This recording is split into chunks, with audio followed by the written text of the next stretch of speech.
La dette américaine de 40 000 milliards de dollars et ce que l'on appelle une explosion du marché obligataire font les gros titres de la presse financière. Il me semble que la création d'une panique financière est la prochaine étape du plan visant à détruire le président Trump.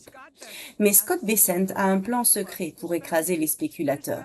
Voici Bessent qui parlait de la dette.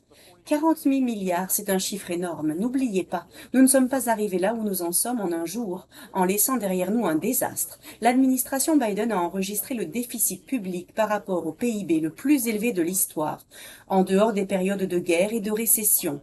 Pour 2025, nous l'avons réduit de plus d'un pour cent. Et voici J.D. Vance qui parlait jeudi de ce qu'il a appelé le plan discret de Scott Bessent pour régler le problème. L'autre chose, c'est que Scott Bessent, l'extraordinaire secrétaire au Trésor, a mis en œuvre un plan très discret, bien sûr soutenu par le président des États-Unis, pour amener les États-Unis à un point où notre économie croît plus vite que notre dette. Et si vous regardez bien, nous sommes sur la bonne voie. Alors même si la dette est trop élevée, même si nous avons hérité de cette bombe à retardement de la dette de l'administration Biden, nous avons bel et bien un plan pour que l'économie croisse plus vite que la dette. C'est le plus important. Maintenant, si vous êtes un banquier de Wall Street, un prédateur financier de la City de Londres ou un démocrate, vous pensez que ce sont des propos insensés d'un charlatan. Mais honnêtement, il faut vraiment se demander pourquoi l'économie de Trump ne cesse de démentir toutes vos prédictions.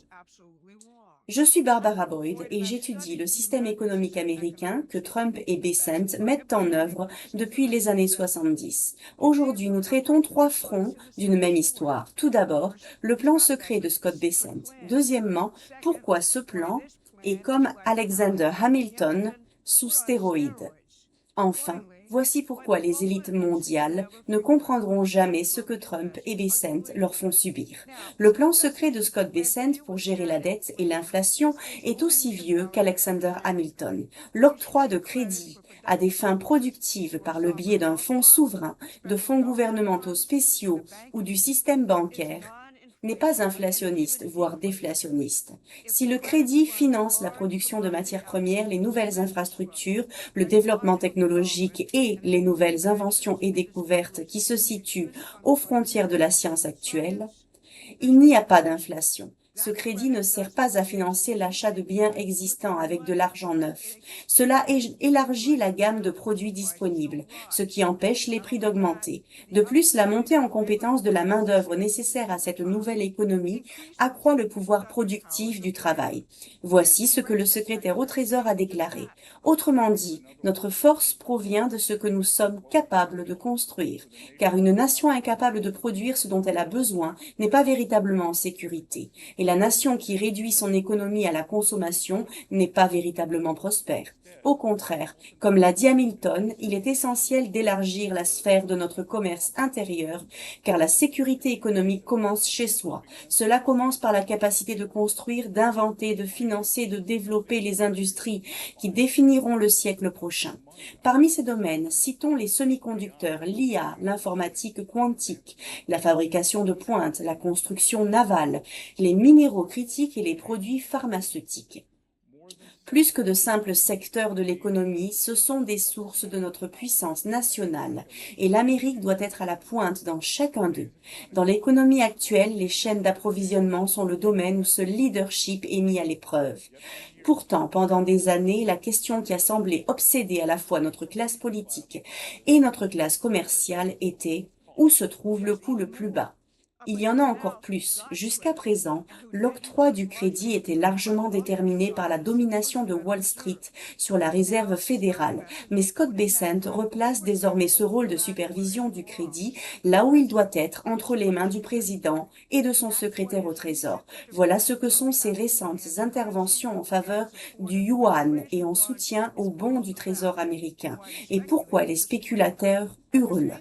Dans le même temps, Kevin Warsh réduit la taille de la Fed et cherche à déterminer comment mesurer la croissance réelle de l'économie. Cette mesure ne correspond pas à la somme des spéculations de Wall Street sur une journée donnée, ni à une autre mesure de l'activité économique actuellement utilisée par la Fed.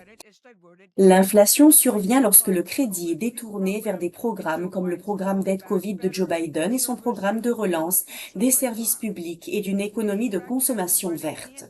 Elle vise à fournir des aides et à financer des services ou une production qui ne permettent pas d'accroître la productivité de l'économie. L'autre cause réside dans les renflouements et les achats d'actifs constants de la Fed pour maintenir en activité ce système et d'autres montages financiers similaires.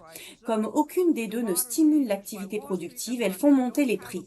Les modèles utilisés par Wall Street et Londres ne prévoient pas de mécanisme permettant d'expliquer comment une économie peut se développer malgré sa propre dette. Ils n'ont que des cases pour dépenser moins ou taxer davantage. Alors lorsque Bessem propose une troisième option, à savoir développer la base productive, leur tableur ne parvient tout simplement pas à la calculer. Ce qu'ils oublient sans cesse, c'est que Scott Bessent enseigne l'histoire économique et qu'il est toujours très ingénieux pour les contrer, et qu'il ressort un programme vieux de 200 ans. Si ce sujet est nouveau pour vous, vous pouvez en apprendre beaucoup plus sur les véritables facteurs qui animent l'économie en vous abonnant à notre newsletter gratuite sur prometheanaction.com. Besant et J.D. Vance ne cessent de citer Alexander Hamilton comme leur homme, ce qui affole tous les économistes de terrain. Mais Hamilton est le plus grand révolutionnaire économique de l'histoire. Contrairement à Karl Marx ou Milton Friedman, sa révolution a fonctionné. Après la guerre d'indépendance, notre jeune nation était à plat, ruinée.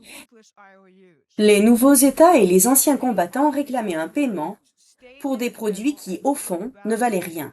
Hamilton a remboursé les anciennes dettes de guerre, tant étatiques que fédérales, à leur valeur totale au moyen d'obligations d'État. Ces obligations étaient à plus long terme, rapportaient des intérêts provenant des recettes tarifaires affectées à leur remboursement et étaient négociables. Il créa ensuite une banque nationale et permit aux citoyens d'utiliser leurs obligations pour investir dans cette banque, laquelle finançait exclusivement la production réelle, les marchands, les artisans, les usines, les infrastructures et les inventions. C'est le même principe dont Scott Bessent vient de parler. Il s'agit de s'assurer que le crédit existe pour alimenter la croissance productive, qui est le seul véritable objectif du crédit, et non de l'argent faussement déguisé en crédit, et de produire comme par magie plus d'argent sans aucune production pour le soutenir. Vous pouvez consulter le site web de la Maison-Blanche et lire le plan secret de Scott Bessent. C'est écrit, noir sur blanc, dans les décrets présidentiels visant à reconstruire notre économie. Il nous ramène notre base industrielle et manufacturière que Wall Street et Londres avaient délocalisée, et il la remet au goût du jour sur une nouvelle plateforme moderne. Il lance également l'économie du futur qui repose sur l'utilisation à grande échelle de l'énergie nucléaire et sur une énergie de fusion révolutionnaire. Vous découvrirez également les plans pour une colonie sur la Lune d'ici 2028 et le financement d'urgence pour de nouvelles découvertes scientifiques et technologiques révolutionnaires. Or, des économistes compétents vous diront que pour chaque dollar investi dans des programmes scientifiques de pointe comme le programme Apollo sur la Lune, l'économie récupère entre 8 et 10 dollars en production économique. Voilà ce que les médias traditionnels ne veulent pas que vous sachiez ou auquel vous pensiez. Mais je suis sûre qu'Alexander Hamilton, assis à présent à la place qui lui revient, nous regarde d'en haut avec un sourire approbateur. Jeudi, le vice-président J.D. Vance s'est rendu à Milltown, dans l'Ohio. C'est chez lui, et il a livré une critique acerbe et virulente du financement du libre-échange fondé sur sa propre expérience. L'écoute de l'intégralité du discours vous enthousiasmera et, je pense, vous rendra très heureux. En voici un extrait. Il disait qu'il était irrationnel, sentimental et démodé de vouloir préserver ce qui fait la singularité des États-Unis d'Amérique.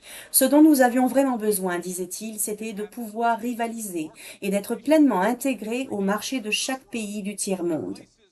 Des endroits où l'on pouvait payer des salaires dérisoires sans pour autant avoir à fournir aux employés des soins de santé ou des avantages sociaux intéressants. Et chaque fois que quelqu'un osait faire obstacle à cet ensemble d'idées, chaque fois qu'il disait « Vous savez quoi, nous devons imposer des droits de douane ou des politiques d'immigration strictes pour y mettre un terme », ces personnes étaient appelées à l'envers. Ils ont été mal appelés. Et le voilà qui parle de la mort du désespoir dans sa ville natale. Les économistes ont mesuré comment la crise des opioïdes a explosé précisément là où les emplois ont été délocalisés. Ils ont ouvert les frontières exigées par ces mêmes personnes. ont amené des innocents. Bien sûr que oui, mais nous savons aussi que cela a engendré l'apparition de nombreux cartels. Cela a engendré le trafic de fentanyl et nous a laissé avec des millions d'enfants orphelins élevés par des grands-parents endeuillés. C'était bien sûr l'histoire de ma mère et de mon père. À présent, le sang de ces hommes et de ces femmes, ces soi-disant morts du désespoir. Je suis sûre que vous avez déjà entendu cette phrase, mais elle est presque trop abstraite pour moi, car le sang de ces gens, à mon sens, tire les pieds de ceux qui vendraient leur pays pour un gain dérisoire. Et puis il dit, ce qui se passe sous Trump, c'est que des milliards d'investissements ont été réalisés dans la production de nouvelles usines sont construites partout dans le pays, et les salaires dans le secteur manufacturier augmentent parallèlement aux embauches. Et il est en mesure de faire cette annonce spectaculaire concernant l'avenir de sa propre ville. Cela m'amène à la raison de ma présence ici. Car nous ne sommes pas là uniquement pour parler de la fête, des bonnes nouvelles et des chiffres. Nous sommes ici pour annoncer que Cleveland Cliffs réalise aujourd'hui, ici même à Middletown, dans l'Ohio, un investissement d'1 milliard de dollars dans une transformation profonde du secteur manufacturier, ici même. Les élites libre-échangistes qui ont pillé Middletown sont les mêmes qui affirmaient que les droits de douane engendreraient de l'inflation. La guerre contre l'Iran provoquerait un choc pétrolier paralysant. Mettre fin à l'immigration illégale créerait une pénurie de main-d'œuvre massive. Ils se sont trompés à chaque fois parce qu'ils ne comprennent rien à l'économie réelle. Leurs modèles et leurs mesures sont conçus pour un monde où les ressources sont fixes et où les prix sont manipulés sans cesse sur cette base. Voilà le monde que Donald Trump est en train de faire disparaître. Si le vice-président continue à prononcer ce genre de discours et que le président et Scott Bessent continuent à mettre en œuvre les politiques d'Hamilton, les élections de mi-mandat seront à eux. Diffuser largement ce message rendra cette victoire possible. C'est notre mission chez Promethean Action et j'espère que vous pourrez y contribuer autant que possible pour nous aider à grandir. C'était votre rapport du samedi. Merci de votre écoute. Et pour soutenir ma chaîne de traduction La Décrypteuse Libre, merci de liker cette publication et de la partager à vos proches et à vos connaissances. Cela m'aidera à avoir plus de visibilité sur YouTube. En attendant, prenez soin de vous. Bonne fin de semaine. À très bientôt. Ciao, ciao.